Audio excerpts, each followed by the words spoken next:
10 अक्टूबर 680 ईस्वी यानी कि 10 मुहर्रम 61 हिजरी ये वो दिन है जब करबला का दर्दनाक वाक़या पेश आया। रसूल अल्लाह के प्यारे नवासे हजरत हुसैन और उनके खानदान को शहीद किया गया। लेकिन आखिरकार क्यों ये करबला की जंग लड़ी गई थी, आइए जानते हैं आज की इस वीडियो में जिसका नाम है करबला। हजरत हुसैन वो शख्सियत हैं जिनकी दास्तान आगे आने वाली नस्लों को सुनाई जाएगी, क्योंकि शख्सियत इतनी अजीम है जो आज भी करोड़ों लोगों को हक की राह पर शहीद होने का जज्बा पैदा करती है। हजरत हुसैन और उनके साथ उनके 72 साथियों ने बड़ी बहादुरी के साथ हजारों का मुकाबला किया था। हजरत हुसैन रजी अल्लाह ताला अन्हु की पैदाइश 626 ईस्वी को अरब के शहर मदीने में हुई थी और हजरत हुसैन का ताल्लुक अल्लाह के रसूल के खानदान से था। हजरत हुसैन रिश्ते में रसूल अल्लाह के नवासे लगते थे और जब हजरत हुसैन का ताल्लुक इतनी अजीम घराने से था तो जाहिर सी बात है कि इंसाफ और हक के लिए हजरत हुसैन हमेशा खड़े रहते थे। आप एक बहुत ही नेक शख्स थे जो हमेशा जरूरतमंदों की मदद किया करते थे। आपने अपनी सारी दौलत जरूरतमंदों के लिए तस्लीम कर दी। साल 632 ईस्वी में अल्लाह के रसूल पर्दा कर गए और इस वक्त हजरत हुसैन की उम्र ज्यादा नहीं थी और जब हजरत अली को खलीफा बनाया गया तो उस वक्त सिविल वॉर हुई थी जो कि हजरत हसन और हजरत हुसैन के वालिद हजरत अली और यजीद के वालिद हजरत मुआविया के दरमियान हुई थी। और बाद में जब मस्जिद में नमाज की हालत में हजरत अली को शहीद कर दिया गया तो शाम में हजरत मुआविया ने खुद को खलीफा बना लिया। हजरत अली के बाद लोगों ने हजरत हसन को खलीफा मान लिया था, लेकिन मुसलमानों के बीच और खून खराबा ना हो इसलिए हजरत हसन ने खिलाफत हजरत मुआविया को दे दी और फिर हजरत मुआविया भी वफात पा गए। उनके बाद उनके बेटे यजीद ने किसी तरह खुद को खलीफा बना लिया और लोगों से बैत लेने लगा, लेकिन हजरत हुसैन ने यजीद की बैत करने से इनकार कर दिया और उस वक्त हजरत हुसैन का मुकाम आलम इस्लाम में बहुत ऊंचा था। हजरत हुसैन जंग करना नहीं चाहते थे। हजरत हुसैन मदीने से मक्के की तरफ तशरीफ ले आए। हजरत हुसैन को कूफे शहर जो कि आज इराक में मौजूद है वहाँ से कई खत आने लगे कि वो हजरत हुसैन की मदद चाहते हैं यजीद के खिलाफ खड़े होने के लिए।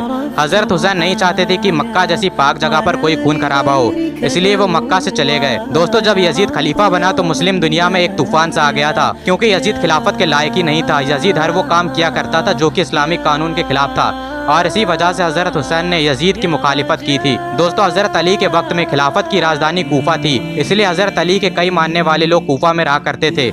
जब हजरत हुसैन को कूफा वालों की तरफ से खत मिलने लगे कि वो यजीद की मुखालिफत करना चाहते हैं और हजरत हुसैन की मदद चाहते हैं, तो कूफा का जायजा लेने के लिए हजरत हुसैन ने मुस्लिम बिन अकील को भेज दिया और उनसे कहा कि वो पता करें कि कूफे के हालात क्या हैं। दोस्तों, जब मुस्लिम बिन अकील कूफे पहुंचे तो उन्होंने देखा कि लोग सच में हजरत हुसैन को खलीफा बनाना चाहते हैं और हजरत हुसैन की बैत करना चाहते हैं। जब मुस्लिम बिन अकील ने कूफा के इतने अच्छे हालात देखे तो उन्होंने हजरत हुसैन की तरफ खत रवाना कर दिया कि वो तुरंत बिना वक्त बर्बाद करे कूफा के लिए रवाना हो जाएं। लेकिन तब तक यजीद को खबर हो चुकी थी और वो सोचने लगा कि कहीं कूफा के लोग उसकी सल्तनत का तख्ता पलट ना कर दें, इसलिए उसने इब्ने जियाद को कूफा का गवर्नर बनाकर भेजा। यजीद की जुल्म की वजह से लोगों ने हजरत हुसैन का साथ छोड़ दिया। जो लोग कुछ वक्त पहले हजरत हुसैन के साथ थे वो पीछे हटने लगे, यहाँ तक कि मुस्लिम बिन अकील को भी अपनी जान बचाना मुश्किल हो गई थी। वो कूफे में एक बूढ़ी औरत के घर रुके थे, लेकिन बाद में उन्हें और उनके 2 बेटों को शहीद कर दिया गया था। लेकिन जब तक हजरत हुसैन कूफे के लिए अपने 72 लोगों के साथ रवाना हो गए थे, जब यजीद को इसकी खबर मिली तो उसने एक बहुत बड़ा लश्कर हजरत हुसैन की तरफ रवाना किया। हजरत हुसैन का सामना यजीद की फौज से हुआ जिसकी सिपह सालारी हुर नाम का एक कमांडर कर रहा था। हजरत हुसैन कूफे से कुछ दूर एक जगह पर ठहर गए। वो जगह जो कि एक रेगिस्तान जमीन थी जहाँ पर जर्रा बराबर भी पानी नहीं था और उस जगह का नाम है करबला। जहाँ पर हजरत हुसैन ने खेमे लगा रखे थे उस जगह को यजीद की फौज ने घेर लिया था। हजरत हुसैन ने यजीद की फौज से जब पानी मांगा तो उन्होंने मना कर दिया। हजरत हुसैन के साथ उनके छोटे छोटे बच्चे भी मौजूद थे। हजरत हुसैन के लिए इस फौज ने पानी बंद कर दिया था। हजरत हुसैन और उनके 72 लोग कई दिनों से पानी के प्यासे थे और वो भी एक रेगिस्तान में जहाँ पर गर्मी अपनी शबाब पर थी। कुछ वक्त बाद हजरत हुसैन ने इस फौज के खिलाफ जंग करने का फैसला लिया। हजरत हुसैन की तरफ से कई लोग गए और उन्होंने इस फौज का मुकाबला किया और कई सिपाहियों को कत्ल किया, लेकिन कुछ वक्त बाद वो भी शहीद हो गए। हजरत कासिम बिन हसन इमाम हसन के बेटे थे और हजरत अली के पोते थे। करबला की जंग में हुसैन का भतीजा था। हजरत हुसैन ने हजरत कासिम बिन हसन को जंग करने से मना कर दिया, क्योंकि हजरत कासिम बिन हसन बहुत छोटे थे। उनकी उम्र तकरीबन 13 से 16 साल के बीच में थी। हजरत हसन ने अपने भतीजे को मैदान जंग में जाने से रोक लिया। कहा कि कासिम, तुम मेरे भतीजे हो और मेरे भाई की निशानी हो, मैं तुम्हें नहीं जाने दे सकता। हजरत कासिम बिन हसन ने एक ताबीज़ निकाल कर दिया और कहा कि ए चाचा हुसैन, ये ताबीज़ मुझे मेरे वालिद ने दिया था और कहा था कि जब कोई मुश्किल वक्त आ जाए तब इसे खोल कर देखना। जब ताबीज़ को खोल कर देखा गया तो उस पर लिखा था कि मेरे बेटे कासिम, अगर हुसैन पर कभी कड़ा वक्त आ जाए तो हमेशा हुसैन के साथ रहना। हजरत हुसैन ने हजरत कासिम बिन हसन को मैदान जंग में जाने की इजाज़त दे दी। एक एक करके कई सारे सिपाहियों को हजरत कासिम बिन हसन ने कत्ल किया। जब फौज के कमांडर उमर बिन साद ने देखा कि मुकाबले में हज़रत अली के पोते कासिम बिन हसन आए हैं, तो वो कहने लगा कि अकेले कासिम का मुकाबला नहीं किया जा सकता है। उसने हुक्म दिया कि सब लोग एक साथ हमला करो। सबने एक साथ आप पर तीर चलाए और एक तीर आपकी गर्दन पर लगा और हज़रत कासिम बिन हसन को शहादत नसीब हुई। जब हज़रत अली के बहादुर बेटे हज़रत अब्बास ने अपने भतीजों की प्यास को देखा और उनसे रहा नहीं गया और वो मस्किज़ा लेकर पानी लेने के लिए चल दिए। जब यजीदियों ने देखा कि हज़रत अब्बास आ रहे हैं तो उनमें कोहराम सा मच गया। किसी में भी इतनी हिम्मत ना थी कि वो हज़रत अब्बास का सामना कर सकें। हज़रत अब्बास ने हज़रत हुसैन का झंडा उठा रखा था, इसलिए उन्हें आलमदार भी कहते हैं। हज़रत अब्बास ने कई सारे सिपाहियों को कत्ल किया, यहाँ तक कि उन्होंने पूरे लश्कर के बीच में से जाकर पानी को ले लिया था। उन्होंने पानी को अपने हाथ में लिया और छोड़ दिया। कहा कि आका हुसैन के बिना ज़िंदगी किस काम की, फिर जिंदगी किस काम की। उन्होंने पानी भरा और वहाँ से चल दिए। यजीदी गीदड़ों की तरह छुपे हुए थे। जब हज़रत अब्बास मैदान में आए तो उन्होंने छुपकर हज़रत अब्बास पर तीर चलाए। एक तीर मस्किज़े पर लगा और पानी बहने लगा। उन्होंने धोखे से हज़रत अब्बास के हाथ पर हमला किया और उनके हाथ को शहीद कर दिया और हज़रत अब्बास को शहादत नसीब हुई। इस जंग में इमाम हुसैन ने अपने भतीजों को खोया, अपने भाई को खोया, अपने बेटों को खोया। हज़रत हुसैन के बेटे हज़रत अली अस्कर सिर्फ 6 महीने के थे जब उन्हें शहीद किया गया। हज़रत अली अस्कर को अपने सीने से लगाया और मैदानी जंग की तरफ बढ़े। हज़रत हुसैन ने फरमाया कि ये जंग तुम्हारी मुझसे है, इस बच्चे से नहीं है, इसको पानी दे दो। उनमें से एक सिपाही सामने आया जिसका नाम हरमला था। उसने 3 नेज़ों वाला तीर हज़रत अली अस्कर पर चलाया और वो तीर उनकी गर्दन पर जा लगा और अपने वालिद के हाथों में उन्होंने शहादत नसीब की।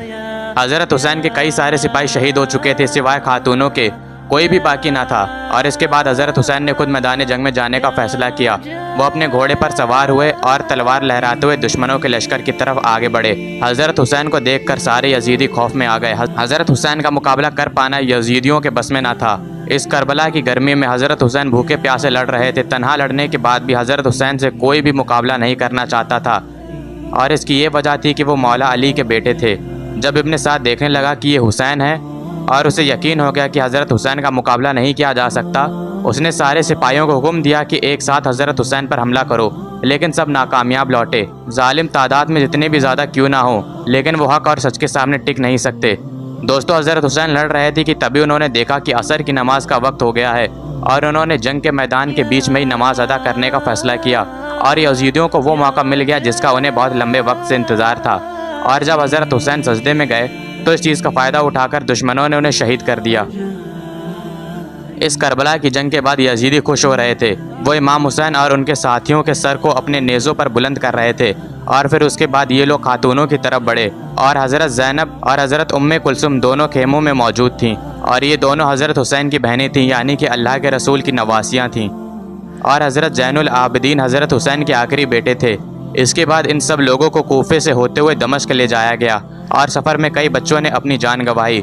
पूरे शहर को सजाया जा रहा था कि देखो हमने जंग फतह कर ली है। अरे कहाँ है तुम्हारी फतह, आज 14 सदियाँ बीत चुकी हैं।